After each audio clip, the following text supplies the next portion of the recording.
பாதுகாப்பு முடிச்சுன்னு ஒரு முடிச்சிருக்குமா. சிகப்பு துணி, சிகப்பு துணியில பட்டையும் மிளகும் சம அளவு எடுத்து இடிச்சு பொடியாக்கி உள்ள வச்சு கட்டிடணும். சிகப்பு நூலாலேயே அந்த சிகப்பு துணியை வச்சு முடிச்சு மாதிரி கட்டிடணும். உருண்டையாவோ பட்டையாவோ கட்டி முடிச்சிடணும். கட்டி முடிச்சுட்டு அவன் அன்டைம்ல வெளியே போறாங்க வராங்கன்னா அதை கொடுத்து அனுப்பலாம். அல்லது கிளுகிழுப்பு செடி சர்வசாதாரணமாக எல்லா இடத்துலையும் இருக்கும். கிளுகிழுப்பு செடின்றது நீங்கள் ஆன்லைனில் போட்டாவோ இல்லை மூலிகை அகராதியில் போட்டாவோ தெரியும். அந்த கிளுகிழுப்பு செடியோட காய் கிளுகிழுன்னு சவுண்டு வரும். அதனால தான் கிளுகிழுப்புன்னு பேர்.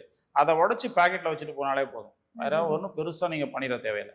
அதை உடச்சி பேக்கெட்டில் வச்சுட்டு போனாலும் அன்னைக்கு அந்த இன்ஸ்டன்ட்டுக்கு அது பிரச்சனை இல்லாமல் இருக்கும். அது நல்லது. அதே மாதிரி நாய் உருவி குட்டி குட்டிஸாக கடையிலலாம் 50 கிராம் 100 கிராமெல்லாம் விற்கும். அதை நீங்கள் எடுத்துகிட்டு பேக்கெட்டில் வச்சுட்டு போனாவே அது எதுவுமே எந்த பேய்களும் பிசாசுகளும் எதுவும் பண்ணாது.